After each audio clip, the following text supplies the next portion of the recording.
Un niño de 6 años estaba sentado junto a la tumba de su madre susurrando: «Ella sigue viva». Todos pensaban que era solo la fantasía de un huérfano roto por el dolor. Hasta que un millonario decidió escuchar y desenterró una verdad que dejó a todos sin aliento. El viento se deslizaba por el panteón como una canción vieja, suave, hueca, llena de cosas que alguna vez fueron. Las ramas de los árboles crujían suavemente sobre su cabeza, dejando caer hojas secas sobre el camino. En la parte más lejana del terreno, donde las tumbas eran más viejas y solitarias, un niño pequeño se arrodillaba junto a una lápida demasiado sencilla para todo lo que significaba. Mateo Rivas tenía 6 años. Su chamarra le quedaba grande y estaba cerrada hasta el cuello, pero eso no impedía que el viento se colara por dentro. Sus nudillos estaban rosados por el frío, apretando un puñado de pasto húmedo que había arrancado sin darse cuenta. Miraba la tierra como si lo hubiera traicionado. «Ella no se ha ido», susurró con la voz temblorosa. «Sigue allá abajo. La puedo sentir». No había nadie que respondiera. Solo el zumbido lejano del tráfico y el chirrido de una reja de hierro abriéndose. A lo lejos, Daniel Herrera solo pensaba pasar. Llevaba un ramo de flores en la mano y un deber en el corazón. Venía cada año el mismo día a la misma tumba a decir en voz alta lo que nunca se atrevió mientras ella vivía. Pero ese día sus pasos se hicieron más lentos. Había un niño solo frente a una tumba reciente, hablándole a la tierra como si lo estuviera escuchando. Daniel se detuvo al pie de la pendiente. No tenía intención de entrometerse, pero había algo en el niño, su quietud, su voz, la forma en que no lloraba fuerte, sino que guardaba todo en el pecho, como un secreto que lo detuvo. La lápida decía un nombre que no reconocía: Lucía Rivas. Sin flores, sin fotografía, solo una piedra sencilla y una fecha de apenas 2 semanas atrás. Se acercó. «Hola, campeón». Mateo se sobresaltó pero no huyó. Levantó la mirada, los ojos enrojecidos. Sus labios se movieron antes de que saliera algún sonido. «Tú sabes cómo saber si alguien sigue respirando allá abajo».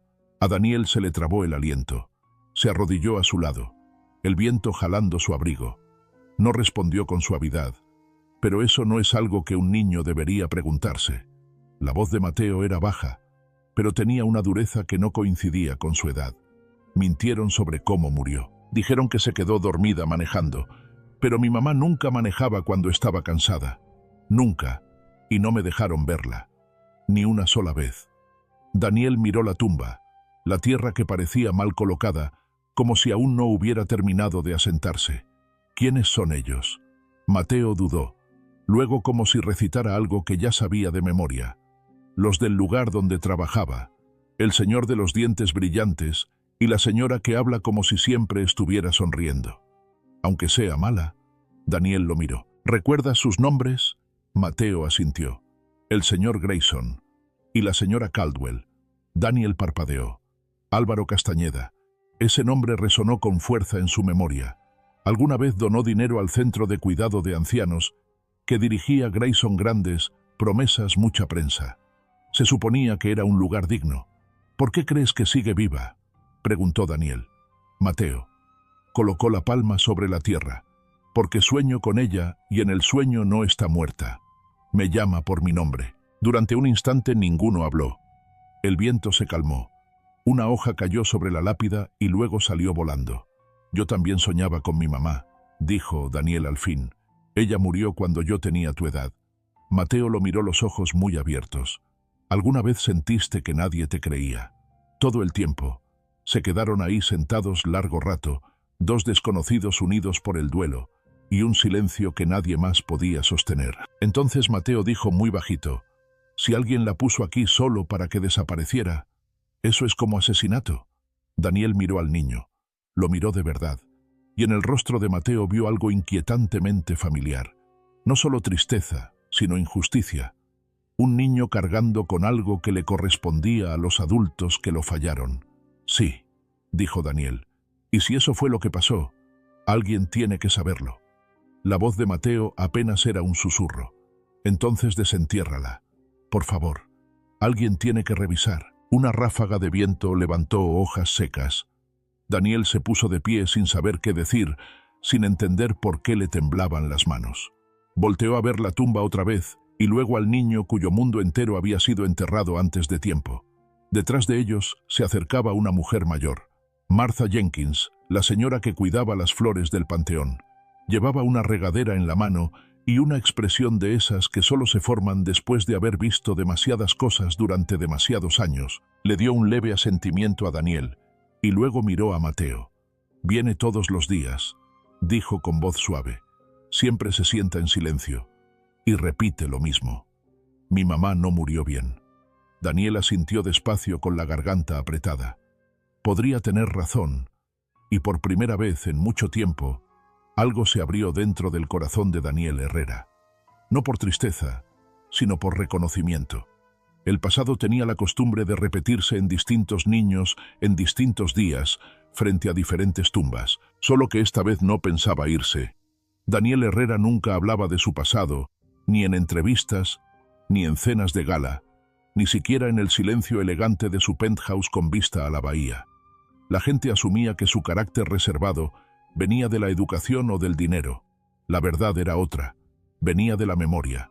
Hay puertas que cuando permanecen cerradas demasiado tiempo, solo se abren con fantasmas. Era millonario en todas las métricas públicas, fundador exitoso de una empresa tecnológica, inversionista estratégico y filántropo, con su nombre grabado en mármol en más de un hospital infantil.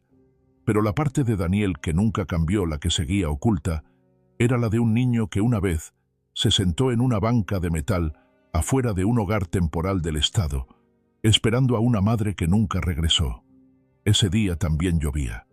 No había tenido intención de visitar el panteón por algo más que un deber. Un ramo, una oración, un paseo silencioso de regreso al auto, pero algo en la voz del niño, una desesperación disfrazada de esperanza, se le quedó pegada. Lo siguió hasta su casa, lo acompañó durante la cena, durante el murmullo apagado del televisor, durante esa noche eterna en la que no pudo dormir. ¿Tú sabes cómo saber si alguien sigue respirando allá abajo? Esa no era una pregunta que debiera salir de un niño. Y sin embargo, Daniel se la había hecho a sí mismo de una forma u otra, todos los años, desde que tenía 7. Recordaba estar en ese hogar sustituto en un pueblo de Ohio, abrazando un dibujo con crayones de su madre vestida de amarillo, el vestido que usó la última vez que lo arropó. No sabía que estaba enferma. Nadie le dijo nada, hasta que ya era demasiado tarde.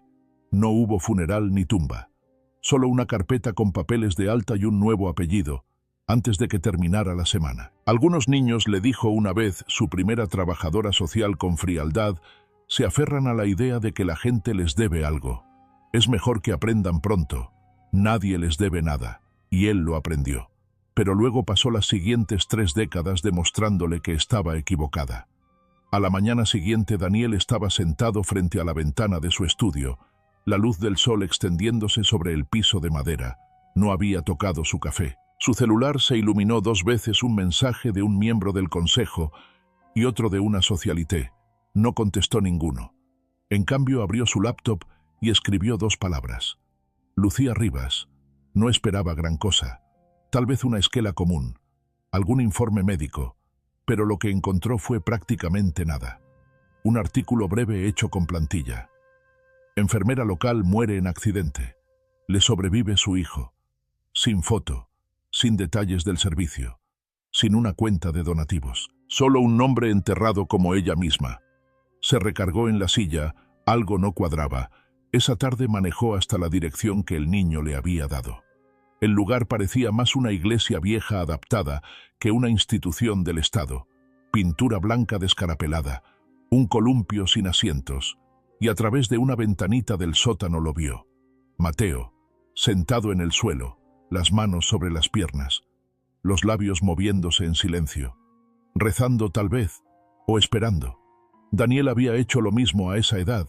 Adentro la mujer en la recepción tenía una sonrisa cansada y mascaba chicle con indiferencia. Cuando Daniel preguntó por Lucía, su tono cambió de inmediato como si alguien hubiera cerrado una cortina. Era de las nuestras, bien linda, bien trágico. Todo se quedó dormida al volante o algo así. Los niños no siempre entienden bien. Sabe, buscan a quién echarle la culpa. ¿La conocía personalmente? preguntó Daniel. Los ojos de la mujer titubearon. No mucho. Era muy reservada. Pero ya ve, hay gente que simplemente se rompe. Daniel le dio las gracias y se fue. Pero esas palabras se le quedaron pegadas. Hay gente que simplemente se rompe. Era el tipo de cosas que la gente dice para poder convivir con lo feo, para suavizar los bordes incómodos de la culpa y la complicidad. Sonaba razonable. Sonaba ensayado. Le ponía la piel de gallina. Esa misma noche, Daniel llamó a una amiga, Sandra Morales. Alguna vez fue voluntaria en su fundación y ahora trabajaba medio tiempo como enfermera de cuidados paliativos. Cuando mencionó el nombre de Lucía Rivas, hubo una pausa. Ella trabajaba en el centro Rose Hill. ¿No? Sí. Ella no debía haber muerto. Daniel se quedó helado. ¿Cómo que no debía haber muerto? La voz de Sandra bajó al tono de los secretos. Me llamó la semana anterior. Me dijo que algo no andaba bien, que algunos de los viejitos se estaban muriendo demasiado rápido. Dijo que tenía nombres, documentos, algo que iba a reportar, y luego desapareció. ¿Se lo contaste a alguien? ¿Y a quién se lo iba a contar? Álvaro Castañeda maneja media ciudad. ¿Y sabes qué dijeron? Que Lucía tenía problemas mentales, que era inestable, pero no lo era. Solo era honesta. Daniel no dijo nada por un largo rato, hasta que por fin preguntó, ¿qué haría que alguien quisiera matar a una mujer como ella? La respuesta de Sandra fue inmediata. La verdad, eso es lo que mata a la gente. Daniel, la clase de verdad que no se puede comprar ni enterrar. Esa noche Daniel caminó por la orilla del mar. La marea estaba baja, el viento afilado y cargado de sal. Pensó en su madre cuyo nombre ni siquiera estaba en una lápida. Pensó en Mateo de rodillas sobre la tierra. En Lucía Rivas borrada sin hacer ruido. Había pasado la vida construyendo cosas apps, empresas, legados, pero ahora de pie bajo un cielo vacío, Daniel se dio cuenta de algo que no había dicho en décadas. Nunca me fui, susurró. No de verdad. El niño del albergue, el niño en la banca. Seguía vivo en algún lugar dentro de él esperando que alguien dijera la verdad. Daniel miró hacia el mar y se ajustó el abrigo. Por primera vez en años sabía exactamente lo que tenía que hacer. Al día siguiente, Daniel estaba parado frente al orfanato con el cuello del abrigo levantado contra el viento, observando a un grupo de niños salir por la reja, acompañados por una cuidadora que caminaba unos pasos detrás. El edificio se veía cansado, la pintura descascarada en las ventanas, la barandilla del porche inclinada y un olor persistente a pasta hervida y líquidos de limpieza que se sentía incluso desde afuera. Entre ellos iba Mateo. Daniel reconoció ese andar, esa forma lenta y cuidadosa de caminar que tienen los niños que han aprendido a no ilusionarse demasiado rápido. Esperó a que pasaran y luego los siguió a distancia. El parque estaba tranquilo. Las hojas empezaban a cambiar de color. Algunas ya caían como secretos viejos desde los árboles. La mayoría de los niños corrieron hacia los columpios o las barras, pero Mateo no. Él se fue hacia la orilla, se sentó bajo un olmo y empezó a dibujar algo en la tierra con un palito. Daniel se acercó despacio sin saber qué iba a decir. Había reglas para estas cosas, límites. Pero algo dentro de él, una voz enterrada desde hace mucho, le dijo que ese momento no era común. Era un punto de quiebre, una ventana, y las ventanas no se quedan abiertas para siempre. «Hola», dijo con suavidad arrodillándose a unos pasos. «¿Te acuerdas de mí?» Mateo levantó la vista. Por un instante su rostro se iluminó con reconocimiento. Luego se apagó cauteloso. «No le dije a nadie», dijo. «Como me pediste». Daniel sonrió apenas. «No tenías que hacerlo. Volví porque quise». Mateo volvió a mirar la tierra. La mayoría no vuelve. Las palabras se quedaron ahí, suaves, directas, demasiado maduras para un niño. Daniel dejó que el silencio se estirara antes de contestar. «Yo pensaba lo mismo. Cuando tenía tu edad, yo también esperaba a alguien que nunca regresó». Mateo lo miró de reojo, el entrecejo fruncido. «Tu mamá», Daniel asintió. «Se enfermó. Nadie me dijo hasta que ya era tarde. No hubo despedida. Solo desapareció. Y luego todos esperaban que yo estuviera bien con eso. Pero no lo estaba». Mateo parpadeó lento como si la idea fuera demasiado grande para caberle en el pecho. «Dicen que mi mamá se estrelló contra un árbol», dijo. «Pero ella no haría eso. Ella era muy cuidadosa. Ni siquiera le gustaba manejar de noche. ¿Te dejaron verla?, preguntó Daniel en voz baja. Mateo negó con la cabeza. Dijeron que era mejor así. Daniel soltó el aire por la nariz. ¿Mejor para quién? Mateo no respondió, pero sus dedos se apretaron con más fuerza alrededor del palito que sostenía.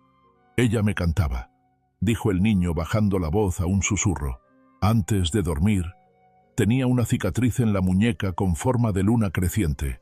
Yo la tocaba con el dedo hasta quedarme dormido. Daniel tragó saliva con dificultad. A veces la gente olvida que las vidas reales tienen esos detalles. ¿Qué clase de detalles?, preguntó Mateo. Como canciones antes de dormir, cicatrices con forma de luna, o la forma en que alguien siempre te quita las orillas del pan tostado. Cosas reales, no solo lo que escriben en los reportes. Mateo lo miró un buen rato. Luego preguntó, ¿tú crees que ella todavía está allá abajo? La pregunta era tan directa que dolía. Daniel dudó. Yo creo que algo no está bien, y cuando algo no está bien, uno no se aleja, hace preguntas. A ellos no les gustan las preguntas. Daniel asintió. Tampoco les gustaban cuando yo era niño, pero hacerlas aún así a veces es lo más valiente que uno puede hacer. Mateo volvió a mirar la tierra.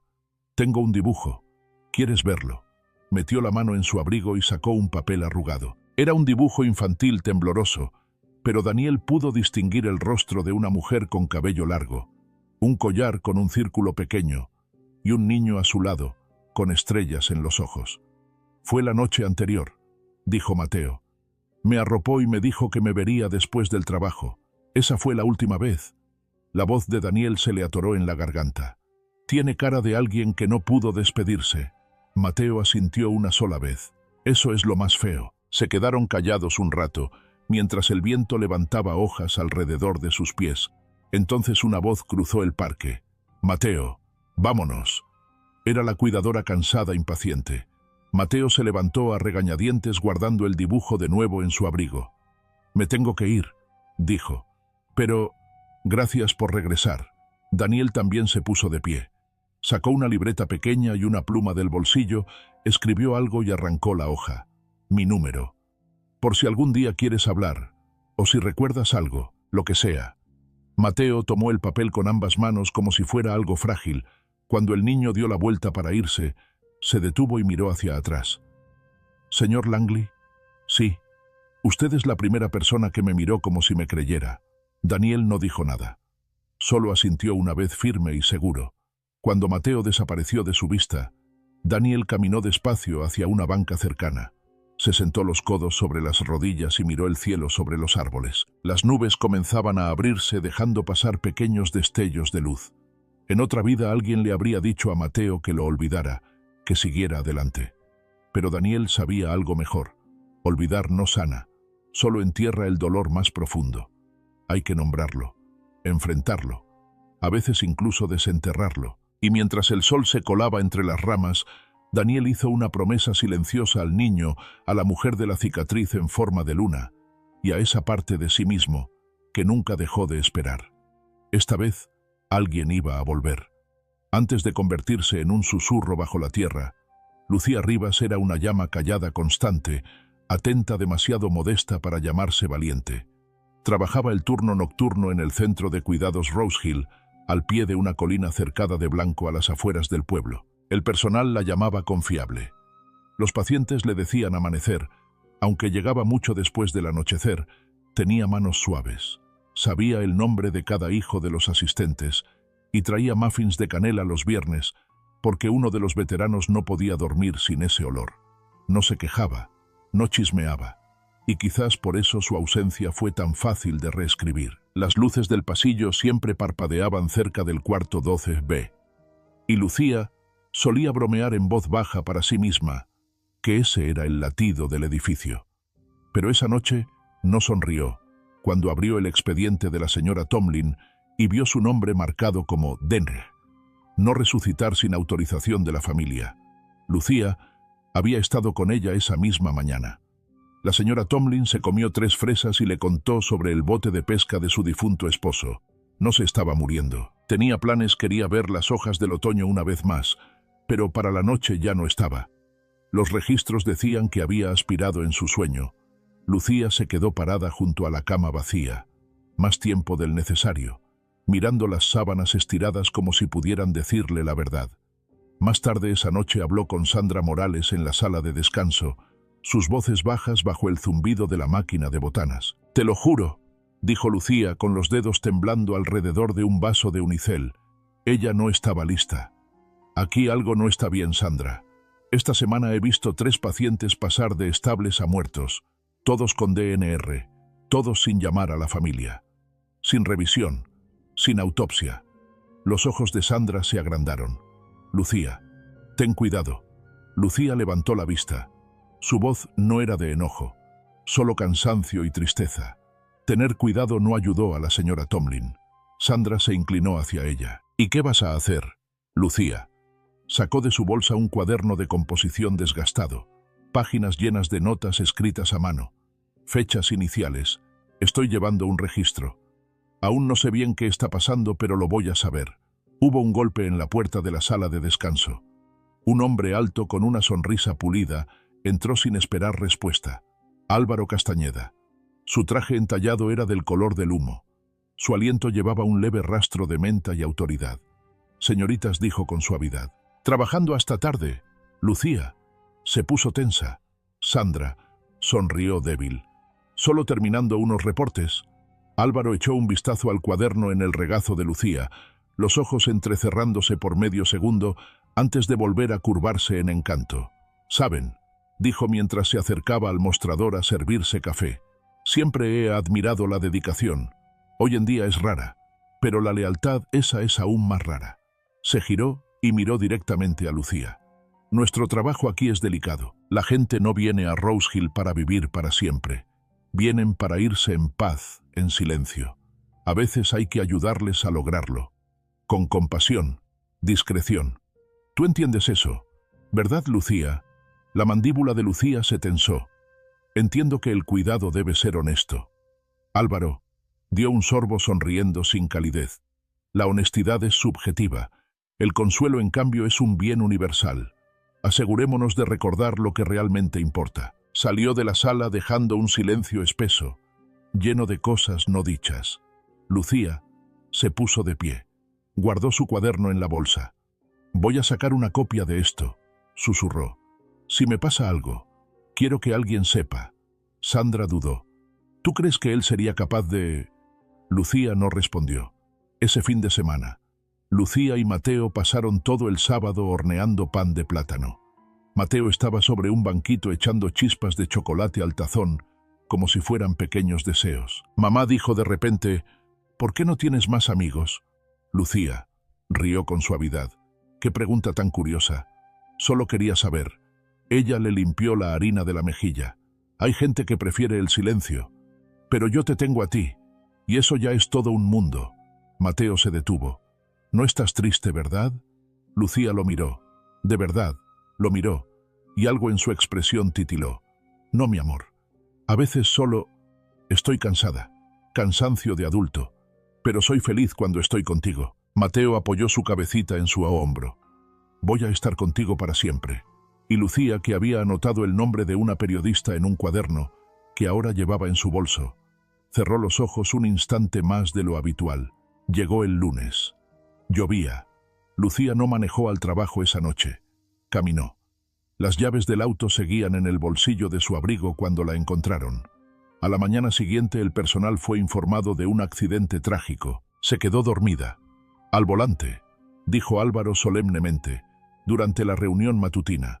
«Son cosas que pasan. No hay que clavarse». Sandra se quedó paralizada en su silla. No hubo memorial. No hubo foto en el tablón de anuncios. No hubo flores en el pasillo. Solo un aviso en el calendario del personal de que sus turnos habían sido reasignados. Y cuando Mateo pidió verla al orfanato, le dijeron que no tenía parientes cercanos. Pasaron semanas. Sandra intentó recuperar las pertenencias de Lucía, pero el personal dijo que no quedaba nada. Ni bolsa, ni cuaderno, ni objetos personales. Seguro lo recogió. «El forense», dijo una empleada mascando chicle. «O el condado. ¿Quién sabe?». Sandra se fue a casa esa noche y lloró en su cocina. En algún rincón de su mente resonaba la voz de Lucía. Si me pasa algo, quiero que alguien lo sepa. Se sirvió una taza de té, se sentó y comenzó a escribir todo lo que recordaba. Ese cuaderno estaba ahora en su cajón intacto por semanas hasta que sonó el teléfono. «Hola Sandra, habla Daniel Herrera. Nos conocimos hace años». Había algo en su voz, medido, cargado. «Necesito preguntarte sobre Lucía Rivas». A Sandra le temblaron las manos. «La mataron», dijo en voz baja. «Nadie lo dice, pero eso fue lo que pasó, y creo que tú ya lo sabías». Hubo una pausa. «Necesito ese cuaderno», dijo Daniel. Otra pausa. Y luego una sola palabra. «Sí». No todos en Rose Hill sabían, pero algunos sí, y otros, quizá los peores, casi sabían. Estaba Pamela Reed, quien vivía al lado de Lucía, y a veces le llevaba sopa enlatada cuando Mateo estaba enfermo. Ella también trabajaba de noche en correos, y siempre tenía las cortinas cerradas y la lengua aún más. La noche que Lucía desapareció, Pamela escuchó gritos, no fuertes, controlados, precisos como advertencias entre dientes apretados. Miró por la mirilla, pero nunca abrió la puerta. Después, cuando alguien le preguntó si había visto algo raro esa noche, Pamela solo se encogió de hombros. No era asunto mío. Así era como pasaba, cuarto por cuarto, corazón por corazón. Todos tenían una razón para no hablar. Eric Tully, el guardia nocturno de Rose Hill, antes fue paramédico. Ahora bebía demasiado y tenía un pleito de pensión con el municipio que lo había vuelto amargado. Recordaba a Lucía. Le caía bien, era buena persona, pero también recordaba un cheque grande con apariencia oficial que llegó al día siguiente de que ella desapareciera. Estaba etiquetado como transición a retiro anticipado. Lo cobró, y desde entonces cada mañana se afeitaba evitando mirarse a los ojos en el espejo, pero no todos cayeron en el silencio. Fue el oficial James Rowe quien entreabrió la puerta, aunque fuera solo un poco. Era nuevo en el departamento. 30 años. Honesto. Tal vez demasiado. Aún llamaba a su madre todos los domingos. Aún creía tercamente que había líneas que no se debían cruzar. Cuando Daniel Herrera llegó a la estación pidiendo acceso a un viejo certificado de defunción, James no se burló. Escuchó, leyó y luego frunció el ceño. Causa de muerte. Accidente vehicular. Sin testigos, sin foto, sin informe del forense. Tocó 2 veces el expediente, luego se recargó en su silla. Esto lo metieron a la fuerza. Daniel estaba sentado frente a él, callado, indescifrable. «No tengo autorización para reabrir esto», dijo James. «Al menos no oficialmente. Pero puedo decirte quién lo firmó».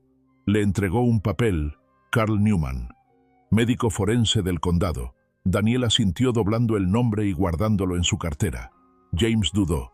«No te puedo prometer justicia, pero sí puedo ayudarte a buscarla».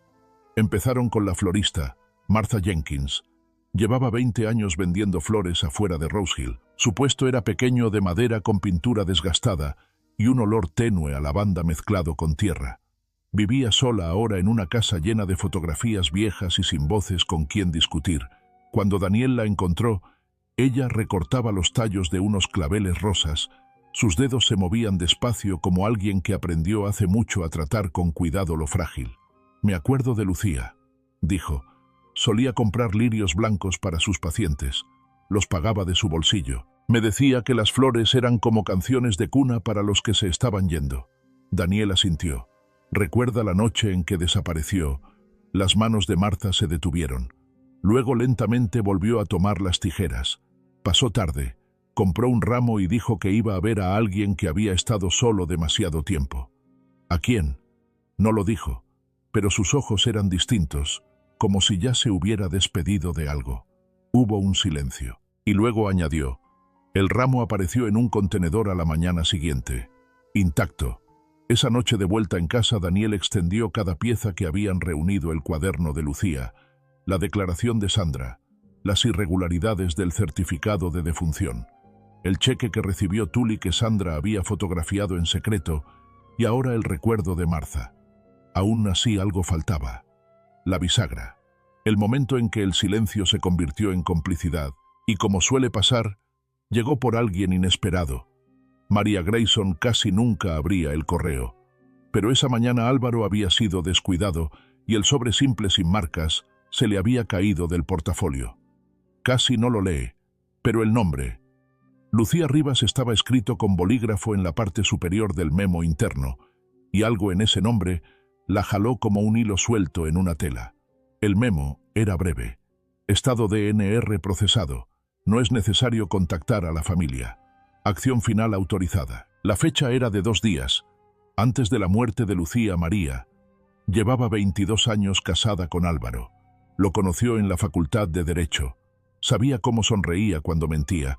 Sabía cómo su voz se volvía más calmada, más fría cuando estaba encubriendo algo.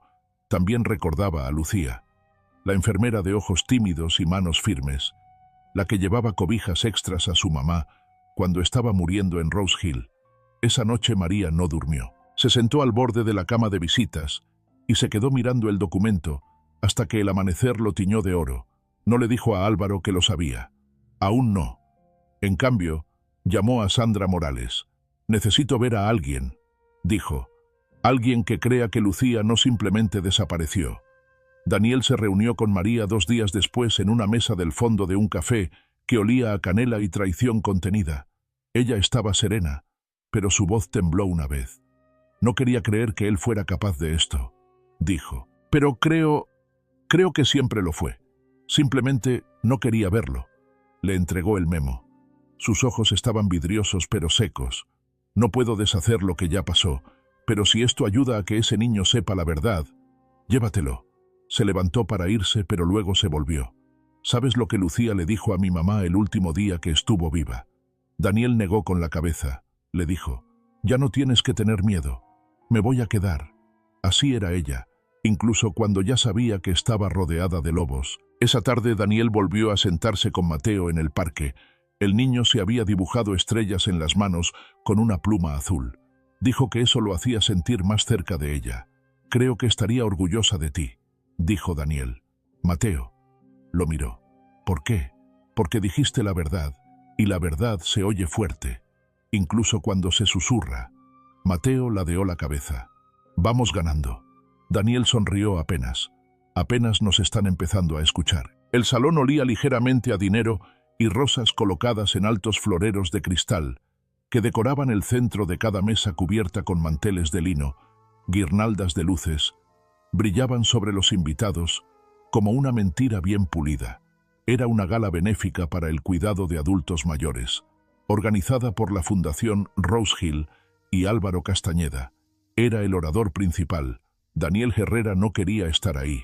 Su traje entallado le quedaba como una armadura. Su sonrisa cuando aparecía era frágil. Caminaba entre donadores y miembros del consejo, con más que papeles en el bolsillo del saco. Cargaba la verdad de Lucía ahora, y le ardía en la piel como fuego contenido. Álvaro estaba junto al escenario, copa en mano, su voz cálida, mientras encantaba a la esposa de un juez local. Reía suave con práctica, como si el nombre, Lucía Rivas, jamás hubiera cruzado su vida. Daniel se acercó despacio, no interrumpió, esperó a que Álvaro volteara y lo viera. Hubo un destello, reconocimiento, molestia, cálculo, y luego volvió la máscara. «Señor», Langley dijo Álvaro extendiendo la mano. «No esperaba verlo esta noche».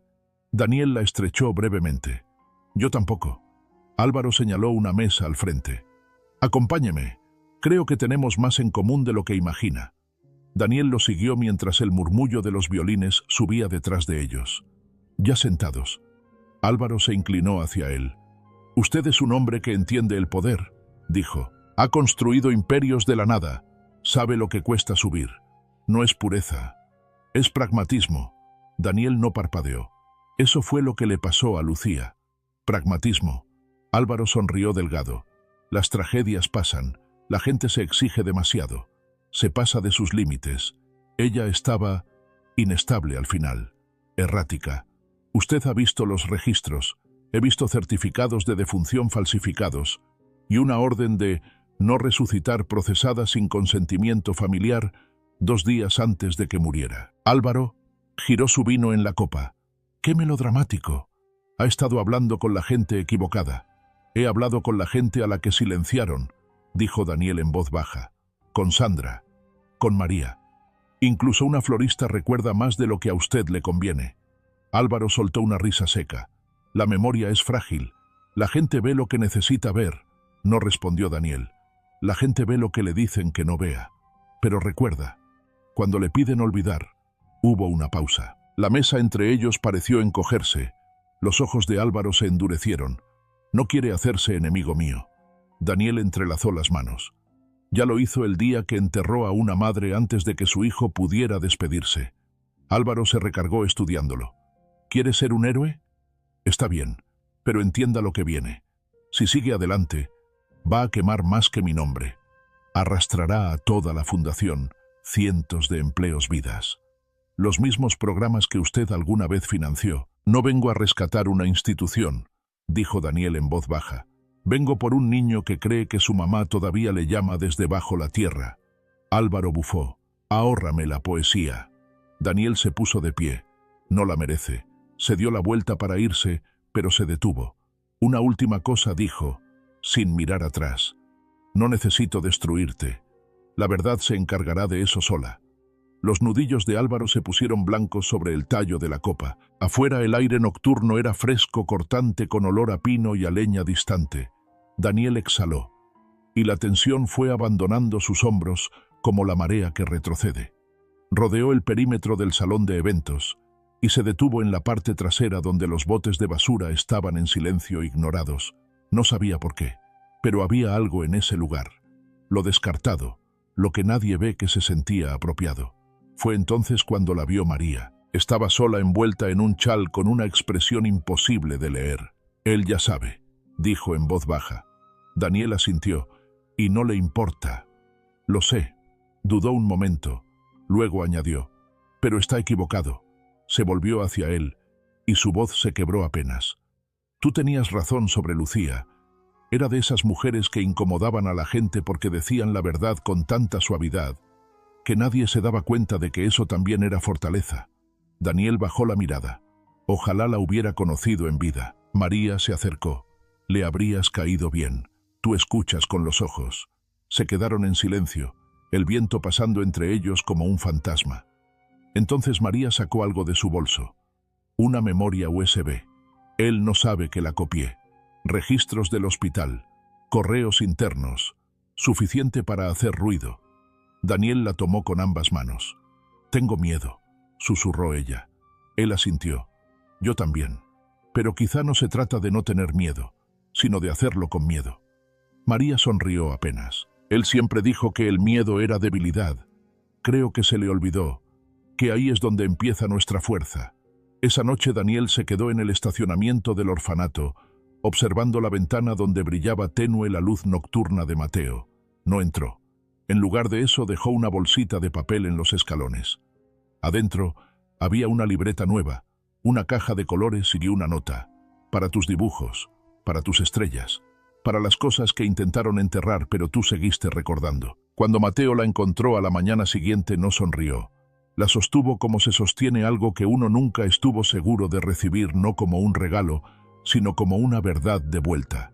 En la contraportada del cuaderno, escrita con la letra de Daniel, había una sola frase.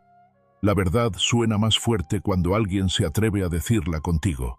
La tierra siempre había sabido guardar sus secretos. Esa mañana el panteón estaba más silencioso de lo normal, demasiado para ser primavera. Ni los pájaros se movían cuando la camioneta cruzó los portones sin marcas, pero con propósito. El aire colgaba pesado con una anticipación que olía a pasto húmedo. Y a algo más viejo, algo hueco.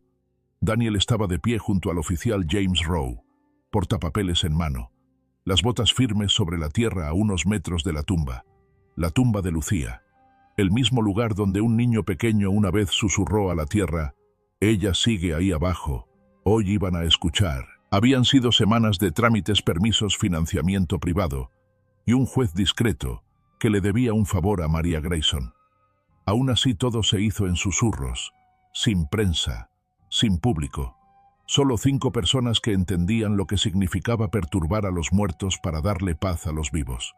El equipo forense estaba encabezado por la doctora Elena Bishop, una mujer de 60 años que llevaba el cabello gris trenzado por la espalda y hablaba como quien ha pasado la vida viendo a otros mentir. Observó la tumba, luego miró a Daniel.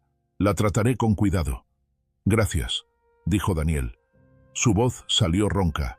La excavación empezó despacio con paladas suaves cuidadosas, quitando la primera capa de tierra. Daniel no pudo obligarse a mirar directamente. En lugar de eso observó el viento moverse entre los árboles. Escuchó el ritmo suave de la pala. Mateo no estaba ahí. La noche anterior, Daniel le había preguntado si quería ir. Mateo negó con la cabeza. Yo ya sé que está ahí. No necesito ver cómo lo prueban. Así que Daniel se quedó en su lugar.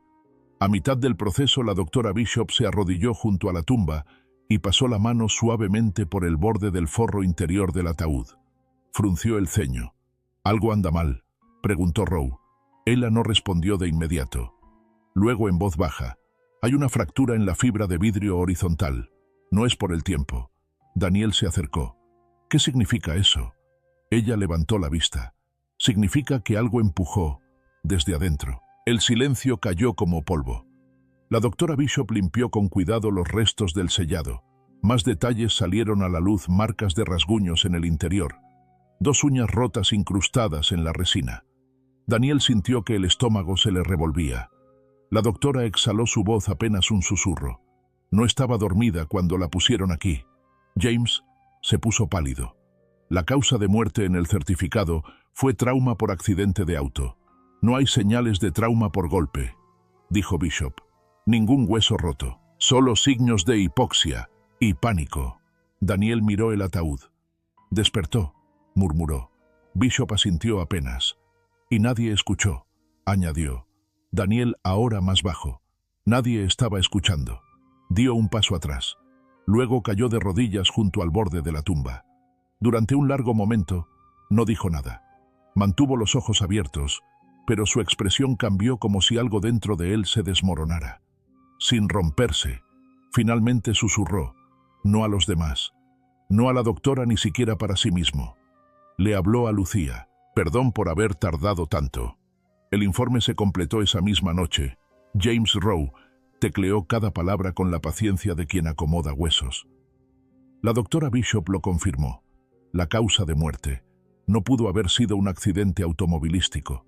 Lucía Rivas fue colocada con vida en el ataúd. Los rasguños, los moretones en las muñecas, los fragmentos de pegamento bajo sus uñas contaban la historia que el expediente intentó callar. María leyó el informe en su cocina, bajo la luz que zumbaba levemente. Se sirvió un vaso de agua y lloró en silencio. No eran lágrimas dramáticas, eran agotadas, contenidas por demasiado tiempo.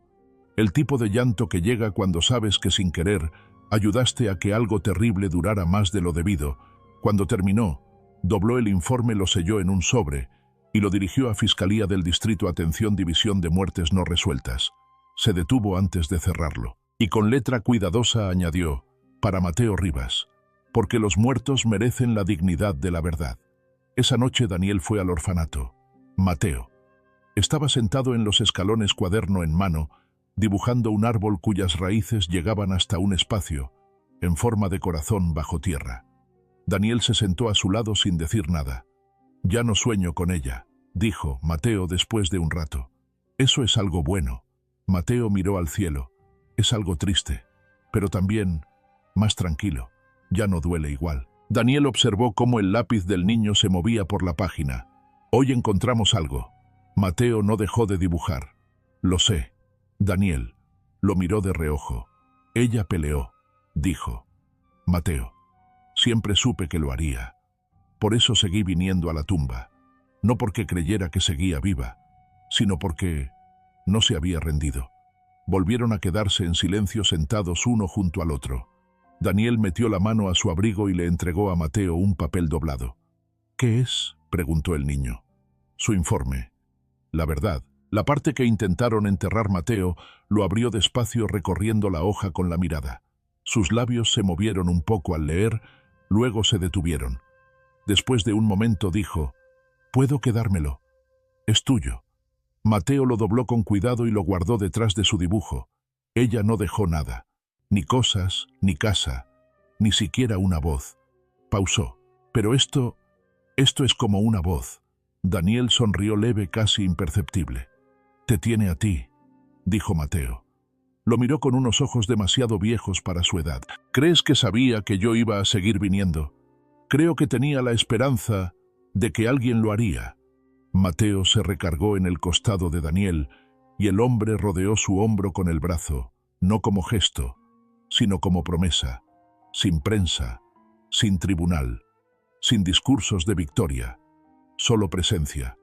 Y por primera vez, Daniel no se sintió como alguien que venía a salvar a un niño. Se sintió como un hijo respondiendo el llamado de una madre que nunca dejó de luchar, ni siquiera en silencio. La mañana en que se supo la verdad, el cielo estaba despejado.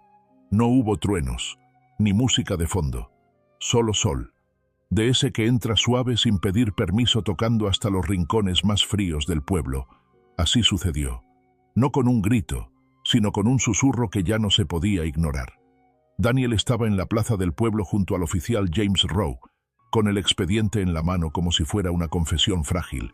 Detrás de él, María Grayson se ajustó el cuello del abrigo con la barbilla en alto apenas evitando el temblor.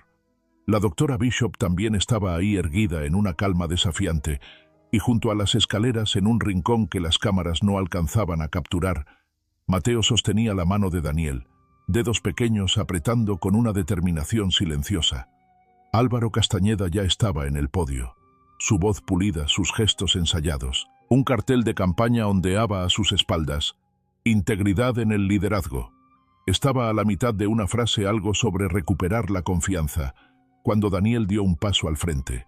«Perdón por interrumpir», dijo Daniel sin levantar la voz, pero el micrófono lo captó de todos modos. Los ojos de Álvaro se entrecerraron y por un momento, solo un momento, pareció un hombre que se da cuenta que la marea ha cambiado y que su casa estaba construida sobre arena. «Señor Langley», dijo con la sonrisa ya agrietada en las orillas, «este no es el momento». «Sí lo es», dijo Daniel. «Es exactamente el momento», dijo Daniel. Se giró hacia la gente reunida. No era una multitud, quizás 70 personas. La mayoría había ido por el café gratis y algunos botones de campaña, pero ahora estaban en silencio, inclinándose hacia adelante. «No tenía pensado hablar», continuó Daniel, «pero alguien tiene que hacerlo». Levantó la carpeta. «Hace 2 meses, un niño de 6 años venía cada semana a la tumba de su madre y le decía a quien quisiera escucharlo que ella no debía estar ahí, que algo no estaba bien. Nadie le creyó». Pausó. La mano de Mateo apretó más fuerte. «Yo conocí a ese niño. Lo escuché. Seguí el camino que dejó con sus lágrimas. Y lo que encontramos...» Su voz se quebró pero se mantuvo firme. «Lo que encontramos fue a una mujer enterrada viva, una enfermera llamada Lucía Rivas. Una madre, una mujer que decía la verdad». Un murmullo recorrió al público. Daniel abrió la carpeta y comenzó a leer. Resultados de la autopsia. Órdenes DNR. Falsificadas la declaración notariada de María. La foto del ramo tirado a la basura. Los leyó como si fueran escrituras sagradas. Cuando terminó no hubo aplausos, solo silencio del que cae cuando por fin aterriza algo pesado. Y luego vinieron las preguntas. Primero bajas, luego más agudas. ¿Es verdad esto? ¿Quién firmó esos papeles? ¿Por qué nadie dijo nada? Álvaro dio un paso al frente ajustándose la corbata. «Esto es un malentendido lamentable», dijo su voz cayendo en un ritmo frío cortado, un intento de politizar un duelo personal. «Todos sufrimos de forma distinta, pero...» no dijo. María con calma. Álvaro se giró. Su voz no fue fuerte, pero se oyó claro. «No finjas que no sabías. Yo leí el memo. Tú lo firmaste». El viento le movió suavemente el cabello hacia atrás. «Una vez me dijiste que hay personas que simplemente no encajan en sistemas que no pueden controlar. Pero Lucía no quería control. Solo quería proteger a sus pacientes, y por eso la destruiste». La mandíbula de Álvaro se tensó. «María, te perdoné antes de saber siquiera qué estaba perdonando», dijo ella, «pero no lo voy a hacer otra vez». El silencio que siguió no estuvo vacío. Estuvo lleno de rendición de cuentas, de memoria, de 1000 pequeñas traiciones que la gente tolera, hasta que se harta. Y entonces alguien desde el fondo gritó: «¡Revisen las otras muertes!». Y otra voz. ¿Cuántas más? Álvaro abrió la boca pero ya no tenía nada que decir. El oficial Rowe Dio un paso al frente. Señor Grayson, va a tener que acompañarnos. No fue un arresto dramático, sin esposas, solo un hombre bajando lentamente de un escenario que nunca mereció. Mientras pasaba junto a Daniel y Mateo, bajó la mirada hacia el niño. Hubo un destello en su expresión, no remordimiento, no miedo, algo más frío. «No sabes lo que empezaste», dijo Mateo. Lo miró firme. «Yo no lo empecé», dijo en voz baja. «Tú sí. Yo solo no dejé que se quedara escondido». Álvaro parpadeó aturdido solo un segundo. Luego se dio la vuelta. La plaza comenzó a vaciarse. Las conversaciones brotaban urgentes, confusas, decididas. Pero Daniel no se movió. Miraba a Mateo, que trazaba con el pie una línea sobre una grieta en el concreto. «Ella fue valiente», dijo Mateo. No gritó, solo trató de resistir. Daniel se arrodilló junto a él. «Tú también fuiste valiente». Mateo negó con la cabeza. «No, yo solo fui ruidoso». «¿Y hay diferencia?». Mateo lo pensó. Luego sonrió. «Supongo que no». Desde el otro lado de la plaza María los observaba. Tenía los ojos húmedos pero la espalda erguida. Por primera vez en años no guardaba secretos, ni siquiera los suyos. Se acercó y se arrodilló junto a Mateo. «Tu mamá ayudó a la mía una vez», dijo. Se quedó con ella una hora después de su turno. No tenía por qué hacerlo, pero dijo que nadie debería morir sintiéndose solo. Mateo la miró. «No murió sola». María sonrió. «No, no murió sola». Se quedaron ahí los tres, mujer, hombre, niño, cada uno cargando una parte de la historia de Lucía, y ninguno la cargaba solo ya. Esa noche en el panteón, alguien dejó una lápida nueva, simple, pulida, colocada junto a la que antes fue demasiado sencilla. Decía Lucía Rivas, madre enfermera portadora de la verdad. No gritó, solo resistió. Junto a ella, una cajita de madera fue colocada sobre el pasto. Dentro, el dibujo de Mateo, un árbol cuyas raíces envolvían suavemente un corazón bajo la tierra, y una nota doblada escrita con la letra cuidadosa de un niño. «Mamá, te escuché. Ahora ellos también». La celda estaba limpia, silenciosa. Demasiado silenciosa para un hombre como Álvaro Castañeda. Las paredes eran pálidas. La luz de arriba parpadeaba como si no pudiera decidir si quedarse o no. Estaba sentado al borde de una litera angosta, las manos sobre las rodillas, como si aún esperara que alguien abriera la puerta y le explicara que todo había sido un malentendido. Pero nadie llegó. El silencio no era castigo, era reflexión, y en esa reflexión todo lo que Álvaro había construido durante una vida regresaba a él, no como triunfos, sino como sombras, nombres sin calor, aplausos sin sentido, un poder que desapareció en cuanto los titulares cambiaron. Por primera vez en años, era solo un hombre en una silla, sin podio, sin esposa a su lado, sin la manta de su fundación detrás. Solo ecos. La detective Janice Holloway fue asignada para tomar su declaración, alrededor de 50 y tantos años, con mechones plateados recogidos en un chongo firme sin rodeos. No suavizó su tono, no se apuró. Puso el expediente sobre la mesa de metal y golpeó 2 veces con su pluma. «Tú sabías», dijo Álvaro. Miró sus propias manos. «No tomaste decisiones en pánico», continuó ella. «Fueron calculadas. Los documentos falsos, la presión al forense, los pagos, los correos que borraste y los que tu esposa guardó». Álvaro no se inmutó. «Quiero entender algo», dijo Holloway. «No para el informe. Para mí. ¿Por qué ella? ¿Por qué Lucía?» Álvaro al fin alzó la vista. Su voz era áspera. Hacía demasiadas preguntas. «Eso hacen las enfermeras», dijo Holloway. «Preguntan cuando algo no cuadra». Él la miró sin enfocarla, como viendo más allá. «Me miró esa noche», dijo. «No me acusó. No gritó. Solo me miró. Como si pudiera verme por dentro. Como si ya supiera lo que había hecho». «¿Lo sabía?», preguntó Holloway. Él no respondió. Ella deslizó una fotografía sobre la mesa, la nueva lápida de Lucía, la que el pueblo colocó junto a la tumba que la traicionó. Álvaro la observó. Su boca se apretó. «La van a convertir en algo que no era», murmuró. No respondió Holloway. «La recordarán por los que fue, y a ti, por lo que intentaste borrar». Sus dedos se cerraron lentamente en puños. «No sabes lo que este pueblo le hace a los hombres que caen». Ella lo miró a los ojos. No necesito saberlo. Sé lo que le hace a las mujeres que se atreven a mantenerse en pie.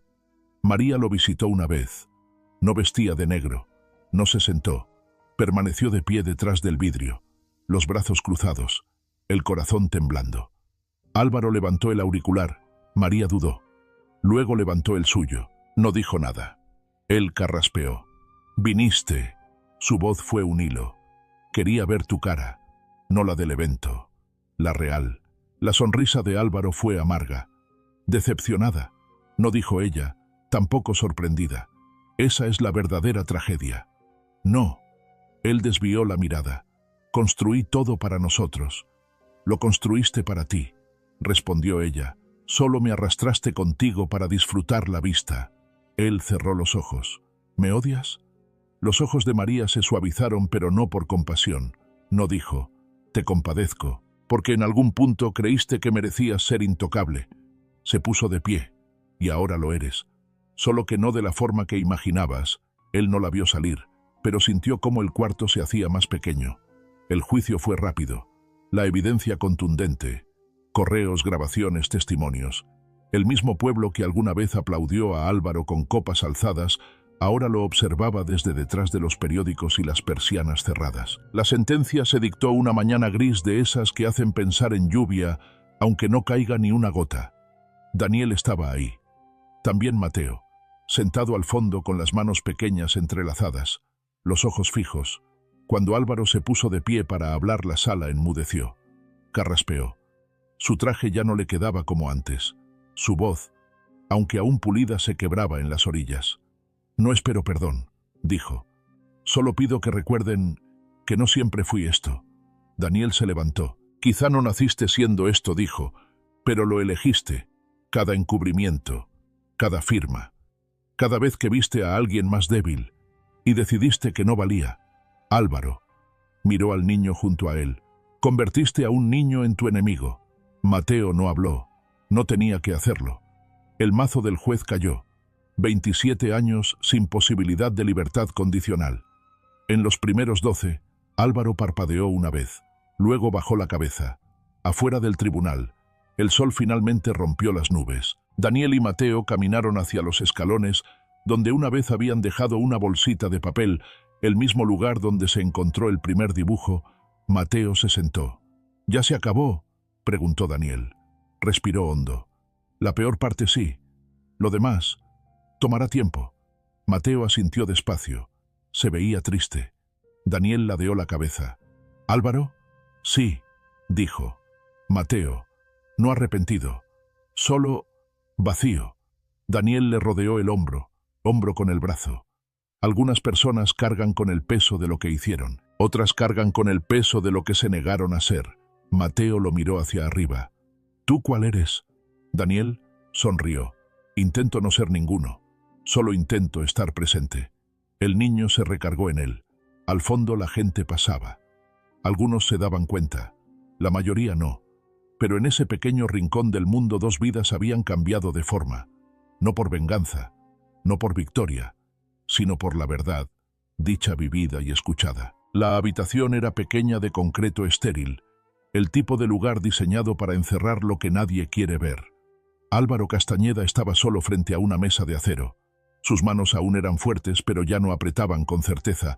Miraba al suelo, no por vergüenza, sino porque ya no había nada digno hacia donde levantar la vista. La puerta se abrió. Pasos suaves, medidos. Daniel entró, sin guardias, sin ruido. Solo ellos dos, como debía haber sido desde el principio, lejos de micrófonos, lejos de tribunales, lejos de los discursos pulidos que ambos usaron como piel. Álvaro no levantó la cabeza. Sabía que vendrías, dijo. Estuve a punto de no hacerlo, respondió Daniel, pero había una cosa que necesitaba decir y otra que necesitaba oír. Álvaro exhaló lento y parejo. Conseguiste lo que querías. Daniel se acercó. No, yo no quería verte tras las rejas. Yo quería que Lucía regresara a casa con su hijo, pero no pude darle eso, así que le di la verdad. Álvaro finalmente lo miró. Sus ojos estaban enrojecidos, cansados de una forma que Daniel reconoció, no por falta de sueño, sino por cargar una vida que colapsó bajo su propio peso. Era buena enfermera, dijo Álvaro en voz baja, demasiado buena. Daniel se sentó frente a él. Eso es una confesión, no dijo Álvaro. Eso es un arrepentimiento. Daniel se inclinó hacia adelante. Entonces di la verdad, toda no porque te liberes, sino porque allá afuera hay alguien pequeño con miedo que aún está aprendiendo a confiar, que necesita saber cómo suena la justicia cuando viene de quien la rompió. Álvaro parpadeó, y entonces finalmente empezó. Ella vino a mí, dijo, sin amenazas, sin exigencias, solo con su cuaderno. Ese pequeño de espiral, me dijo, creo que alguien está cometiendo errores y está lastimando gente. Soltó una risa breve, amarga y apagada. Errores. Así los llamó. No tenía idea. Lo tenía todo, lo corrigió Daniel con suavidad. Solo eligió no usarlo como un arma. Álvaro se frotó la frente. Pensé que si le ofrecía dinero se detendría, pero no quería dinero. Quería responsabilidad, y ahí supe. ¿Qué supiste? Que no se iba a detener. Y si ella no se detenía, otros podrían empezar. Todo se vendría abajo. Así que la enterraste, dijo Daniel. Álvaro se estremeció. No quise matarla. Quisiste callarla. Álvaro asintió. No se suponía que despertara. El silencio llenó el cuarto como marea. Daniel miró sus propias manos. Rasgó el interior del ataúd. Lo sabías. Los ojos de Álvaro se llenaron no de lástima, sino del dolor crudo de la consecuencia. Estaba viva, dijo Daniel con voz débil pero firme. Y tú sabías que podía estarlo. Solo que no esperaste el tiempo suficiente para saberlo. Álvaro susurró. No esperé nada. Daniel cerró los ojos. Ahí estaba. No redención, no disculpa. Solo la verdad desnuda, golpeada y demasiado tarde. Álvaro se limpió el rostro con el dorso de la mano. A veces la escucho, en la noche, no gritando, respirando. Daniel lo miró, no gritó, solo resistió. Álvaro dejó que eso se asentara en su pecho como piedra. Arruiné todo, dijo. Daniel se puso de pie. No solo arruinaste las partes que sí podían haber importado. Se dio la vuelta para irse, pero se detuvo. No vine a perdonarte. Eso no me corresponde. Pero vine a decirte esto. Ella ganó. Álvaro parpadeó. Cada vez que su hijo se ríe, ella gana. Cada vez que alguien dice su nombre con respeto en lugar de vergüenza, ella gana. No la borraste. La volviste inolvidable. Daniel metió la mano en su abrigo y dejó algo sobre la mesa. Un dibujo, de Mateo. Un árbol con raíces que envolvían con cuidado un corazón. Álvaro lo miró. Su mano flotó unos segundos. Luego bajó lentamente para tocar el papel. Por un momento, solo lo contempló. Daniel caminó hacia la puerta, la abrió a la mitad y miró hacia atrás. Dijiste que ella hacía demasiadas preguntas, dijo Daniel. Ese nunca fue el problema. Álvaro levantó la mirada. El problema continuó. Daniel, fue que tú tenías demasiadas respuestas, y ninguna era honesta. Dejó la puerta abierta al salir, y por primera vez, Álvaro Castañeda no se apresuró a cerrarla. Simplemente se quedó ahí con el dibujo bajo sus dedos, dejando que el silencio hablara de vuelta. La casa tenía 2 recámaras, un columpio en el árbol y un porche que daba al oeste, donde el cielo siempre parecía suavizarse antes de oscurecer. Daniel la encontró después del juicio en una calle tranquila que olía a madreselva en primavera. No era grande, pero no necesitaba serlo. Solo necesitaba sentirse segura. Y por primera vez, en mucho tiempo, esa palabra no era una fantasía.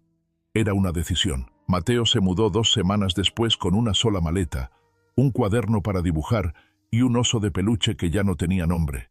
Solo recuerdos. No llamaba a Daniel papá. Aún no. Pero ya no dudaba cuando Daniel le tomaba la mano. Y eso ya era en sí un nuevo comienzo. Cada mañana hacían el desayuno juntos. Hotcakes los domingos, pan tostado y fruta los días de escuela. Mateo insistía en cortar las fresas él mismo, aunque quedaran disparejas. Mi mamá me dejaba hacer esto, dijo una vez limpiándose el jugo con los dedos. Decía, no importa si están algo chuecas, así saben mejor. Daniel sonrió y asintió. No se apresuró a responder. Estaba aprendiendo a dejar espacio para el silencio de ese que no duele, pero permite que los recuerdos caigan suavemente. A veces sanar suena como una cocina tranquila. Un cuchillo afilado y un niño recordando fresas visitaban el panteón una vez por semana. No porque Mateo lo necesitara, sino porque quería que ella supiera que estaba bien. Siempre llevaba algo distinto. Una piña del bosque, un dibujo, un listón, una vez incluso una nota doblada tan fuerte que Daniel no pudo leerla, pero lo vio presionarla contra la lápida como un secreto entregado entre mundos.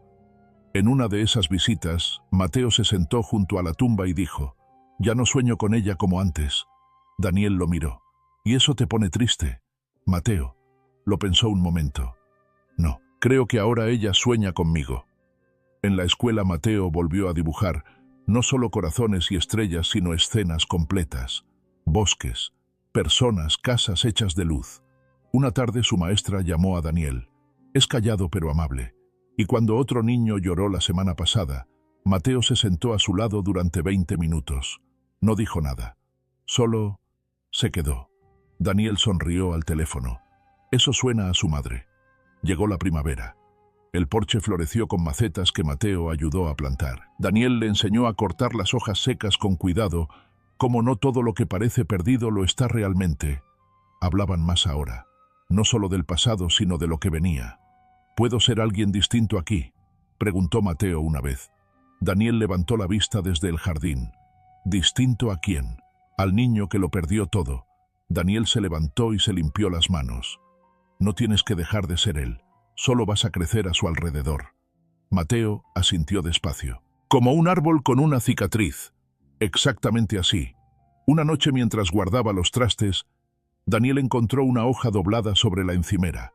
Era la letra de Mateo. «No tienes que tener miedo de que me vaya. Yo sé que no lo harás. Los dos nos quedamos». Daniel se sentó y miró la nota por un largo rato. Luego la guardó en el cajón superior junto al reloj viejo de su madre y el obituario de Lucía, ese que él mismo reescribió, empezando no con cómo murió, sino con cómo vivió. A veces al atardecer, Daniel se sentaba en el porche con una taza de café y veía a Mateo columpiarse bajo el roble con el cabello enredado en el viento y la risa elevándose como algo que había vuelto a ser suyo. Los vecinos pasaban, saludaban con la cabeza, levantaban la mano. Algunos conocían la historia, la mayoría no, pero nada de eso importaba, porque a veces las vidas más extraordinarias se tejen con tardes ordinarias con manos pequeñas, gracia silenciosa, y la manera en que dos personas pueden reconstruirse desde los escombros. Sin tener que decir, estoy roto, solo siguen apareciendo. Juntos. Una noche mientras el sol se derramaba como miel lenta sobre las duelas del piso, Mateo llegó al cuarto de Daniel con una cobija en los brazos. «¿Puedo dormir aquí esta noche?» Daniel abrió las sábanas. Claro que sí. Se acostaron en el murmullo suave del anochecer, lado a lado, el ventilador girando despacio arriba. Después de un largo silencio, Mateo susurró: «¿Tú crees que a ella le gustaría este lugar?» La voz de Daniel se quebró un poco. «Creo que aquí sentiría paz». Mateo asintió. «Yo también». Pasaron unos minutos. Luego Mateo se dio la vuelta y susurró una cosa más tan quedito que Daniel no estuvo seguro de haberlo imaginado, pero fue real. «Buenas noches, papá». Daniel no respondió de inmediato. Solo buscó la mano del niño bajo la cobija, la sostuvo como si fuera algo sagrado, y dejó que el silencio dijera todo lo que él no podía. En el silencio que siguió a todo el juicio, los titulares, las olas de indignación que poco a poco se disipaban, la vida no volvió a ser normal. Eligió en cambio volverse algo nuevo. La gente empezó a mirar más de cerca, a los archivos, a las madres, a las enfermeras silenciosas que nunca pidieron aplausos pero que daban testimonio cada noche. Algunos escribieron cartas a viejos colegas, otros visitaron tumbas que llevaban años evitando, y algunos por primera vez escucharon cuando alguien susurró: «Algo está mal».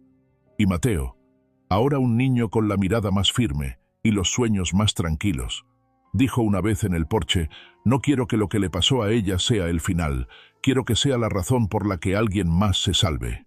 Daniel asintió. «Entonces seguiremos contando su historia, no porque sea fácil, sino porque importa». Lo que comenzó como la voz temblorosa de un niño en un cementerio se volvió algo más grande, algo inquebrantable. La verdad, cuando se entierra, no muere.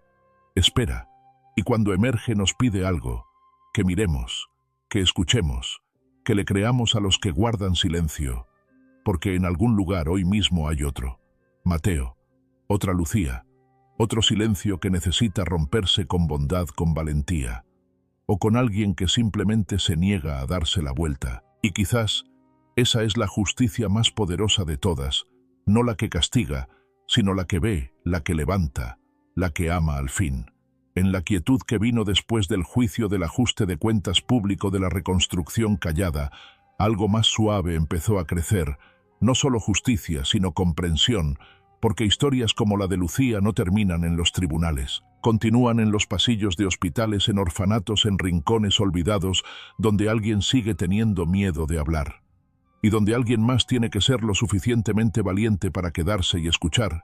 Daniel dijo una vez, la verdad no grita, es paciente, y cuando al fin la oímos no exige, solo pregunta. Pregunta si estamos poniendo atención a las bondades invisibles, a las advertencias suaves, al niño callado que sabe más de lo que debería, a la mujer que se atrevió a decir, esto no está bien, aunque nadie estuviera listo para creerle. Esta no es solo la historia de Lucía, es de todas las mujeres que han sido silenciadas, de cada cuidadora que pasó desapercibida, de cada adulto mayor que confió y fue traicionado, y también es de quienes seguimos aquí, para recordar, para cambiar las cosas y para decir la verdad en voz alta. Así que si alguna vez te has sentido ignorada, no estás sola, nunca lo estuviste. A todas las mujeres que están leyendo esto, especialmente a las que tienen más de 65 años, que han cargado generaciones sobre sus hombros, que han criado hijos y sostenido familias, mientras el mundo miraba hacia otro lado, las vemos. Honramos su fuerza, su ternura, sus historias. ¿Alguna vez guardaste silencio cuando tu corazón gritaba la verdad? ¿Qué te dio el valor de hablar o de seguir adelante? Me encantaría escuchar tu voz en los comentarios aquí abajo, porque tal vez la sanación empiece justo ahí contigo.